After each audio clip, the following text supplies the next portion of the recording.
우리 예수님은 지금 예루살렘으로 향해 여행은 아니지만 뜨벅뜨벅 올라가고 있는 중입니다. 결국 예수님의 예루살렘 향한 여정은 무엇을 향한 여정일까요? 십자가의 죽음을 향한 여정이라 볼 수가 있습니다. 예수님은 유월절에 맞추어서 예루살렘에 들어가셔야 하기 때문에 유월절 어린 양의 모습으로 또 대속의 죽음을 감당해야 되어지는 그러한 때에 꼭 맞추어서 지금 걸음을 옮기고 있는 중입니다. 결국 그런 죽음의 길로 가는 길이지만 예수님께서는 그 가는 길에도 하나님 나라의 복음을 열심히 전하셨습니다. 그 과정에서 많은 기적을 행하시기도 했습니다. 그래서 예수님의 여행에는 늘 아주 많은 사람들이 따라오기도 했죠.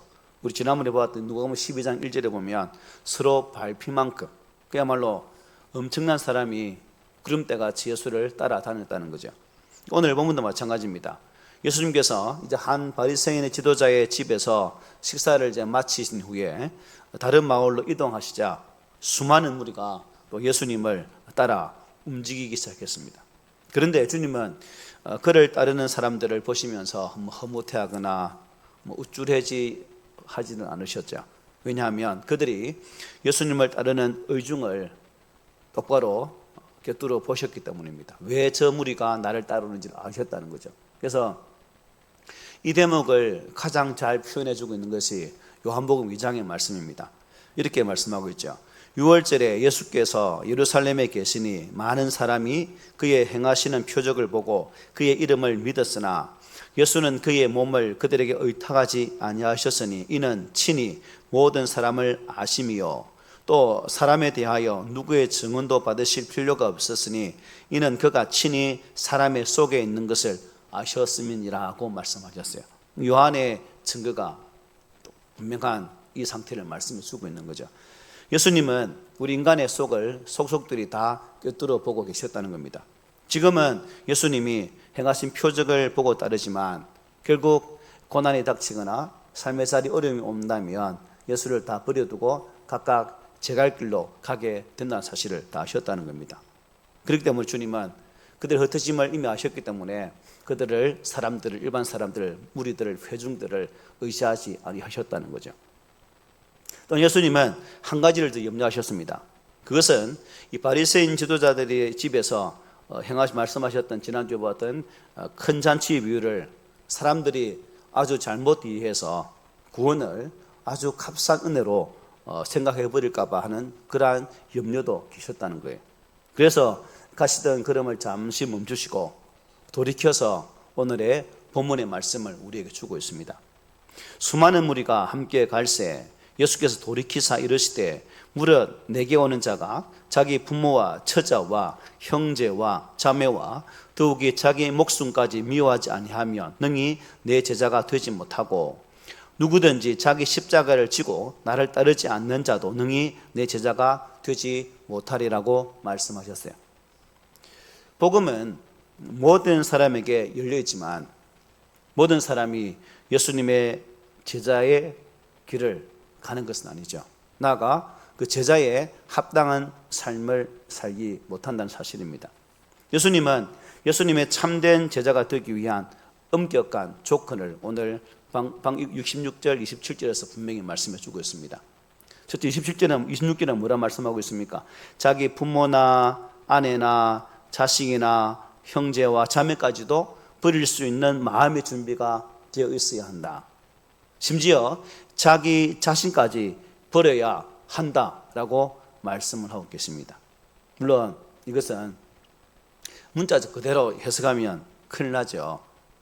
진짜로 부모도 미워하고 아내도 미워하고 자녀도 미워하고 형제 자매도 미워하라는 말씀을 이해하면 결코 안 됩니다. 집에 가서 밉다 하지 마십시오. 주님은 그 어디에서도 이 가족 관계를 무시하신 적은 한 번도 없습니다. 어린아이를 축복하셨고 하나님을 아버지라고 하셨고 주님께 십자가에 달리셔서 돌아가시기 전에 어머니 마리아를 사랑하는 제자 요한에게 의탁하는 모습도 우리는 성경을 통해서 분명히 볼 수가 있습니다. 만일 주님이 가족들을 미워하셨다면 그렇게 하지 않으셨겠죠. 주님의 말씀의 의도는 주님을 따르는 제자가 되는 것과 가정의 요구가 어떻게 해요? 서로 충돌하게 되어질 때에 우리는 무엇을 선택해야 되는가를 말씀하고 있는 거죠. 주님의 제자의 길을 선택할 것인가, 아니면 가정의 요구를 따를 것인가, 여기에서 이 선택을 우리에게 말씀하고 주고 있는 겁니다.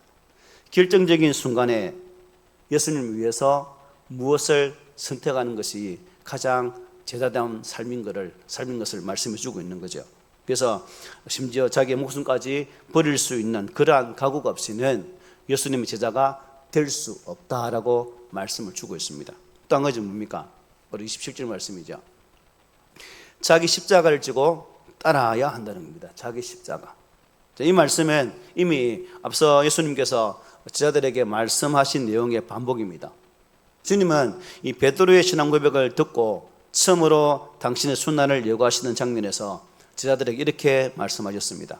아무든지 나를 따르려거든 자기를 부인하고 날마다 제 십자가를 지고 나를 따를 것이니라고 말씀하셨어요. 그런데 이 말씀을 자신을 따라오는 수많은 사람들에게 하신 것입니다. 즉 예수님을 따르기 위한 헌신은 특정한 사람들에게 국한되어진 것이 아니라, 즉 제자들에게만 국한되어진 것이 아니라 모든 사람, 모든 성도에게 주어진 것이다라는 것입니다. 자기 십자가를 진다는 말은 무슨 의미일까요? 주님을 사랑하기 때문에 내가 포기하고 희생하는 그 어떤 것이 자기 십자가라는 거죠.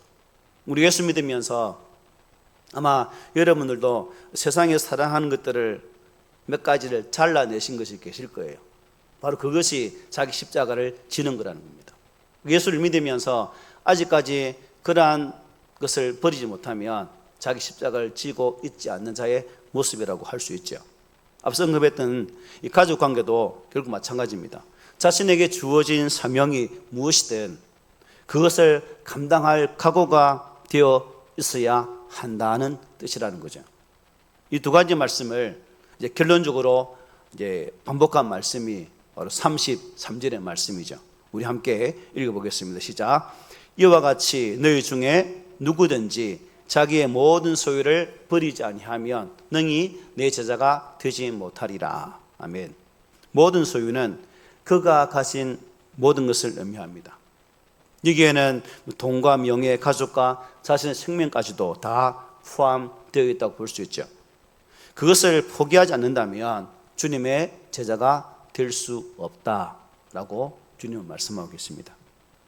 오늘날 우리 한국 교회를 보면 여러분들은 모르겠지만 참 이 구원에 대한 생각, 이 구원에 대한 가치를 어떻게 생각할까라고 물었을 때 진짜 그 구원을 아주 값비싼 것으로 생각하고 있을까라고 질문해 본다면 대부분의 많은 분들은, 많은 사람들이 구원을 값싼 은혜로 생각하는 경우가 많다라고 말씀들을 해요. 구세군의 장설자인 윌리엄 부스는 앞으로 기독교가 위기에 봉착할 것이라고 1912년 정도에 이렇게 이 땅에 돌아가신 분인데 그분이 이런 예언을 했습니다. 다가오는 세기의 가장 큰 위험은 성령 없는 신앙, 그리스도 없는 기독교, 회개 없는 죄사함, 거듭남 없는 구원, 지옥 없는 천국이 될 것이다 라고 말을 했습니다. 여러분 한번 보십시오. 다가오는 세상의 세계 모든 위험은 성령이 없는 신앙, 예수가 없는 기독교, 기독이라는 예수인데 예수가 없다는 거죠. 회개 없는 죄사함, 거듭남 없는 구원, 이런 것이 될 것이다 라고 말을 했습니다. 이 부스의 예언이 여러분 어떻습니까? 오늘 우리 시대의 기독교 자아상과 거리가 먼 것 같아요? 아니면 예언이 많은 것 같아요? 여러분 각자의 생각이 맞겠습니다. 예수님의 십자가의 은혜를 값싼 은혜로 여기는 사람들이 참 많다는 것은 부인할 수 없을 겁니다. 예수 그리스도께서 이 십자가에서 우리의 모든 죄를 짊어지시고 대신 죽으셨다는 사실을 믿기만 하면 당연히 우리는 구원을 받는다고 알고 있습니다. 문제는 이 구원의 출발은 잘 하시는데 결국 그 구원에 대한 바른 반응의 모습이 없다는 거죠. 믿습니다라고 말하는데 그 믿음에 대한 반응들이 점점 희색되어 퇴색되어 가고 있는 시대에 살고 있다는 겁니다. 한마디로 예수님의 그 십자가의 죽음을 가치 없는 것으로, 아주 값싼 것으로 우리가 계속해서 그렇게 만들고 있다는 거죠.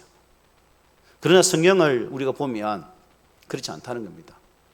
예수님의 십자가의 죽으심은 너무나 거룩한 가치를 지닌 것이고 이 땅의 그 무엇으로도 비교할 수 없는 값비싼 은혜라는 거죠. 그래서 존 웨슬레는 어떻게 말했냐면 구원을 이렇게 하나의 과정으로 이해했거든요. 우리 장로교도 마찬가지입니다. 첫 구원의 출발점이 믿음 아닙니까? 그런 의미에서 이 믿음의 한 과정을 통해서 구원의 은혜를 받았다면 이제 우리가 구원의 수정을 배운 것처럼 점차적으로 우리의 신앙이 더욱더 단단해지는 모습으로 나아가야 된다는 거죠.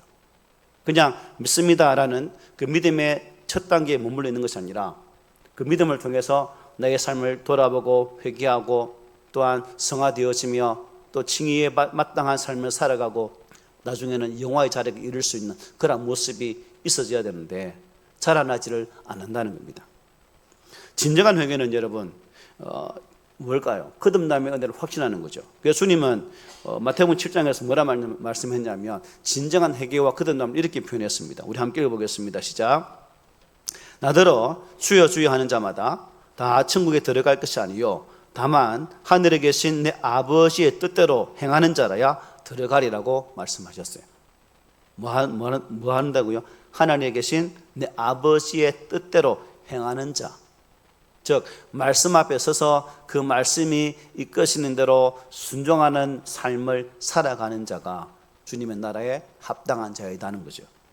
또 많은 사람이 가기를 원하고 또 편안한 넓은 길로 갈지라도 찾는 사람이 없을지라도 그 좁은 길로 가고자 하는 그 믿음, 주님은 그래서 마태복음 이 본문 뒤에 보면 좁은 문으로 어떻게 해요? 좁은 문으로 들어가라고 말씀하셨죠. 좁은 길로 가라는 거죠.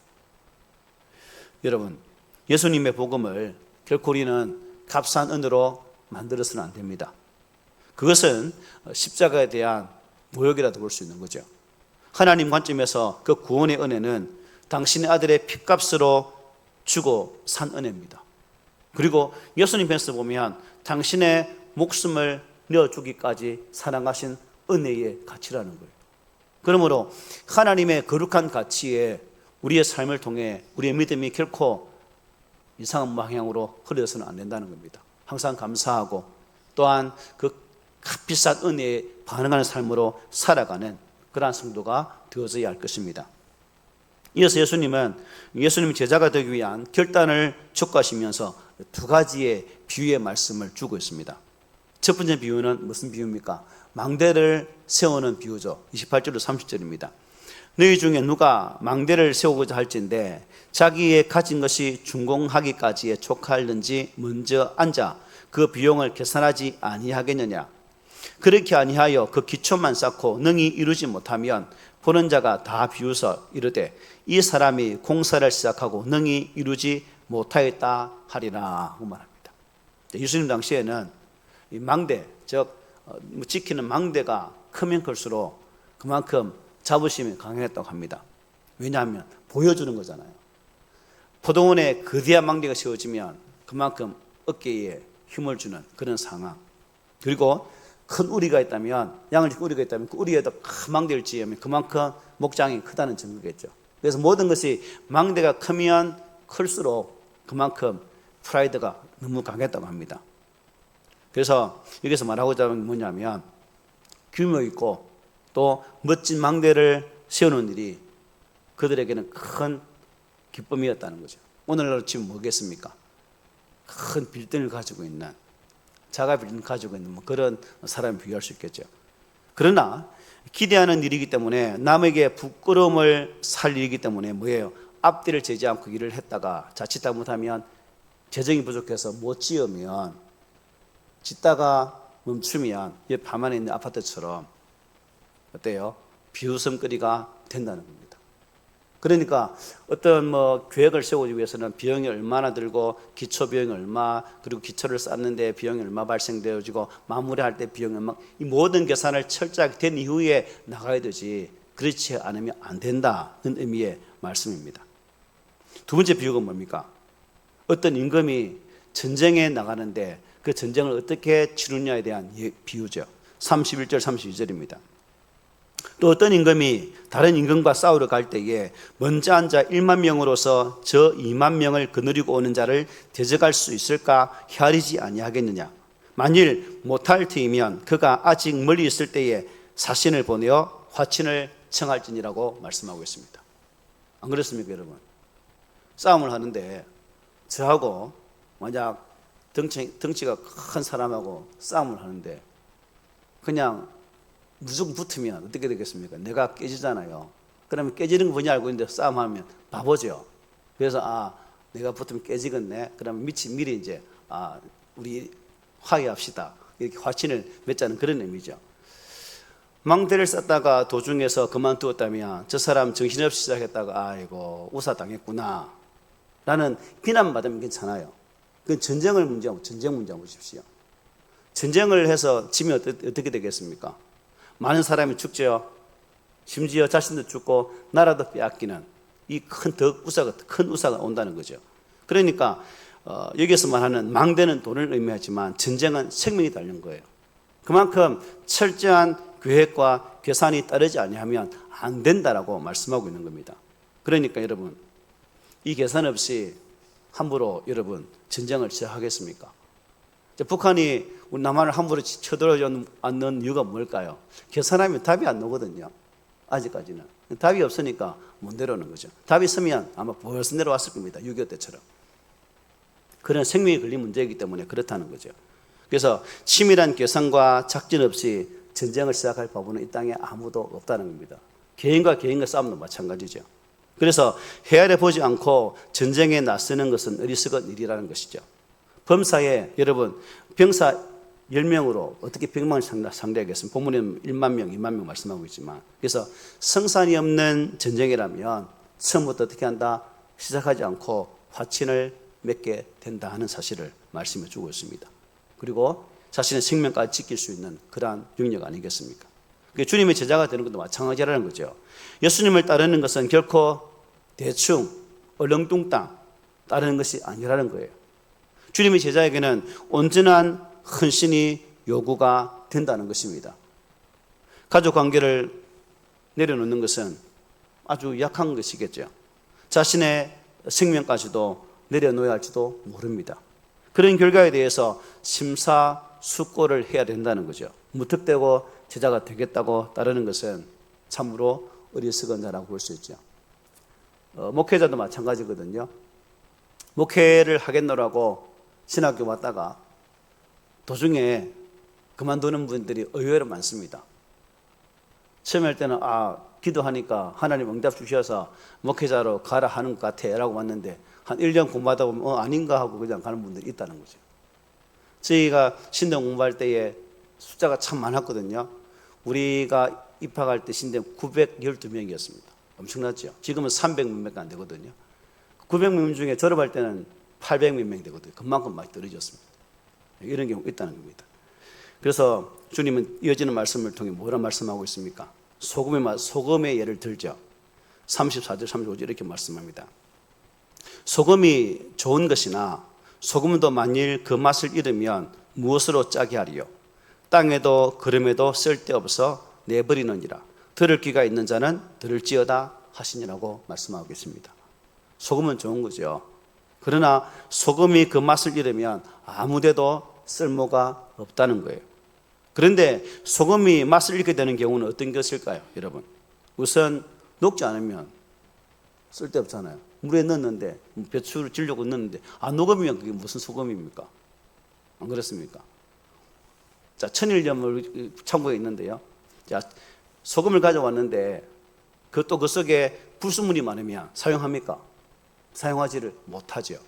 이렇게 저래 들어가면 못한다는 겁니다. 그래서 이런 부분으로 우리에게 말씀해 주고 있습니다. 마찬가지로 자신을 주님의 뜻 앞에 굴복해서 내려놓지 않는다면 결국 맛을 잃은 소금과 같은 존재가 된다는 겁니다.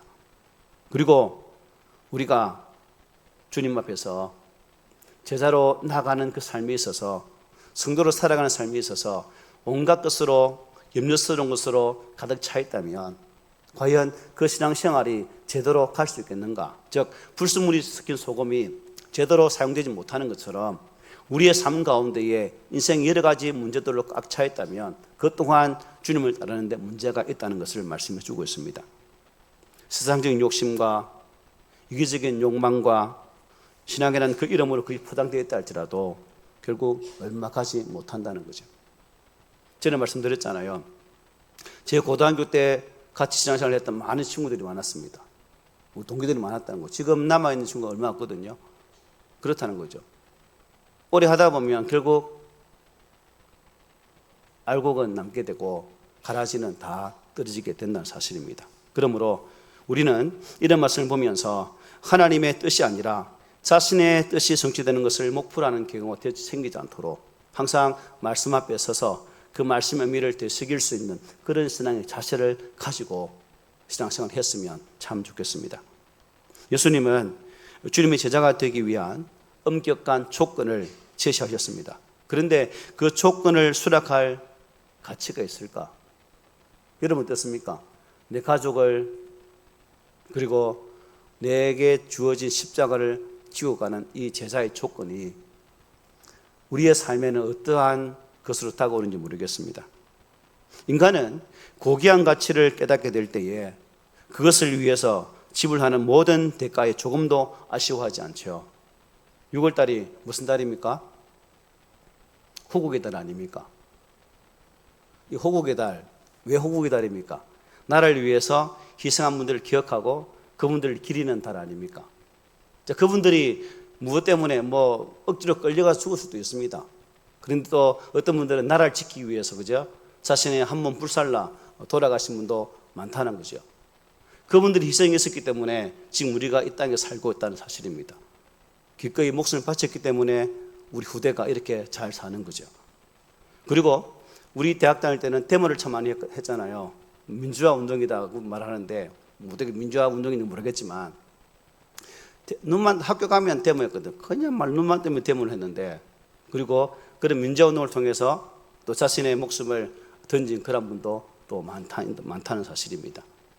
하물며 여러분, 이 땅에 나라를 지키기 위해서 또한 민주화라는 그런 가치를 두고 자신의 목숨을 바친 자가 있는 반면 우리가 이제 예수 안에 있기 때문에 이 복음의 가치를 알고 있는 자라면 그 복음의 가치에 대해서 우리는 어떻게 반응할 것인가 한번 깊이 생각해야 되겠죠. 민주화를 위해 투쟁했던 분들이나 나라를 지키기 위해서 헌신했던 그분들의 발자취를 돌아보면서 우리는 이 거룩한 하나님의 나라의 가치에 합당한 삶으로 반응하는 모습이 우리 가운데 있어져야 된다는 거죠. 이 가치를 깨달으면, 즉 복음의 진정한 가치를 깨달으면 진주를 샀던 진주장사처럼 자신의 모든 것을 투자해서라도 그것을 사게 된다는 것입니다. 바울은 복음 전파에 미친 사람이었죠. 어떻게 그럴 수 있었는가? 그는 예수 그리스도 안에서 가장 고귀한 가치를 발견했기 때문에 자신의 모든 것을 버려두고 온전히 십자가의 길을 걸어가셨습니다. 복음을 전하는 것이라면 당신의 생명까지도 기꺼이 바치는 삶을 살았습니다. 사도행전에서 이렇게 고백하지 않았습니까? 나의 다리를 갈 길과 주 예수께 받은 사명 곧 하나님의 은혜의 복음을 증거하는 일을 마치려면 나의 생명을 조금 더 귀한 것으로 여기지 아니하노라. 우리의 신앙과 비교해 보면 감히 우리가 근접할 수 없는 엄청난 신앙 고백인데, 하지만 우리가 이 길을 걷고 있는 자라면 이 고백 또한 이제 우리들의 고백으로 성화되어져야 할 것입니다. 예수님께서 오늘 찾으시는 사람은 무턱대고 따르는 무리나 군중이 아니라 주님의 진정한 복음의 길로 가는 제자를 찾고 계십니다. 예수님을 위해 하나님 나라를 위해서 자기 목숨이라 던질 수 있는 그러한 제자를 찾고 계시다는 거예요. 저와 여러분들은 이미 예수님을 따르기로 작정하였고 출발했습니다. 맞죠? 아닌가? 우리의 신앙생활은 한 번의 은혜로 경험하고 결단하고 끝나면 되겠습니까? 아니잖아요. 주님 부르시는 그날까지 이 신앙의 삶을 살아가야 되잖아요. 맞죠? 대답 안 해서 속으로 막 대답 크게 했을 걸로 제가 믿습니다. 속으로는 크게 대답했을 거예요. 이 복음의 길을 감에 있어서 진정으로 내 신앙의 가치가 어디 있는지를 한번 살펴보자는 겁니다.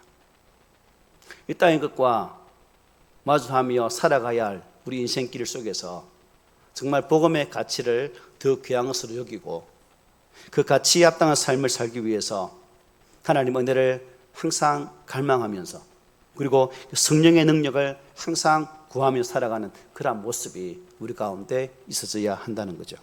여러분, 믿다가 중간에 포기하면 어떨까요? 망대를 짓다가 도중에 포기한 사람처럼 조롱받지 않을까요? 이왕 제자가 되기로 작정했다면 예수님의 마음이 어떻게 해요? 쏙 드는 그런 제자가 되어야 되지 않겠습니까? 오늘 주님께서 우리에게 제자가 되는 길을 말씀하시면서 그 길은 결코 쉽지 않다고 말씀하고 있습니다. 주님보다 더 사랑하는 것을 내려놓아야 하고 자기 십자가를 져야 끝까지 따를 각오를 해야 제자가 된다라고 말씀하고 있습니다. 또한 망대를 세우려는 사람과 전쟁을 준비하는 왕의 비유를 통해서 제자의 삶에는 분명한 결단과 헌신이 필요하다라고 말씀하셨어요. 오늘날 많은 사람들이 예수님을 믿고는 있지만 예수님을 따르는 제자로 살아가는 것은 또 다른 문제죠. 교회에 다니는 것과 제자가 되는 것은 같나요? 달라요. 다를 수 있다는 겁니다. 주님은 단순한 군중이 아니라 종교인이 아니라 주님을 끝까지 따르는 제자, 참된 신앙인을 찾고 계시다는 겁니다. 주님께서는 우리에게 완벽함을 요구하시는 것이 아니라 방향을 요구하고 있는 거죠. 십자가의 방향으로 나아가는 그러한 삶. 세상을 따라가는 발걸음을 돌려서 주님을 향하게 하고 내 뜻을 내려놓고 주님의 뜻을 붙들게 되어지는 그러한 삶을 우리에게 요구하고 계시다는 거예요. 제자의 길은 여러분 결코 넓은 길이 아니라 좁은 길입니다. 때로는 손해를 보는 길이고 눈물을 흘리는 길이고 십자가를 져야 하는 길입니다. 그러나 그 길 끝에는 주님이 계시고 생명이 있고 영원한 영광이 있다는 사실. 그 길 끝에는 우리 주님이 두 팔 벌리고 우리를 안아주시는 그러한 시간이 반드시 있다는 사실을 기억하시기 바랍니다. 때문에 어떤 대가를 치르더라도 믿음의 길을 완주하는 저와 여러분들이 되시기를 바랍니다. 그러므로 오늘 이 시간에 우리 자신을 한번 돌아보기를 원합니다. 나는 예수님을 믿고 있는가? 이제 이 질문을 넘어서야 되겠죠. 믿었으니까. 여기 물물려 있으면 안 됩니다, 우리가. 계속 이게 내 예수 믿고 있나? 믿고 있나면 안 된다는 거죠. 나는 예수님을 따르고 있는가? 이게 중요한 거죠. 그리고 나는 군중인가, 무리인가, 제자인가?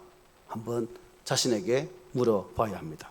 그리고 나는 십자가를 피하려 하는가? 아니면 주님을 위해 기꺼이 그 십자가를 지고 가고 있는가?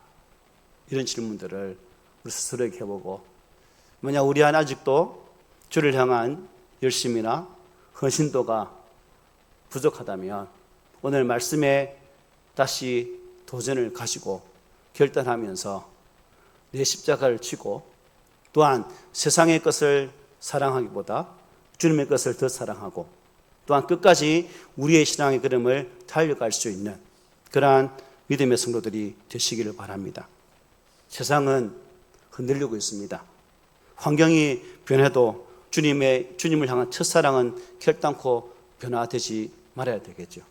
그 첫사랑 일정을 가지고 또한 그 첫사랑을 회복하면서 주님의 품에 안기는 그날까지 제자도의 길을 잃지 않는 그러한 성도가 되시기를 오늘 말씀으로 부탁을 드립니다.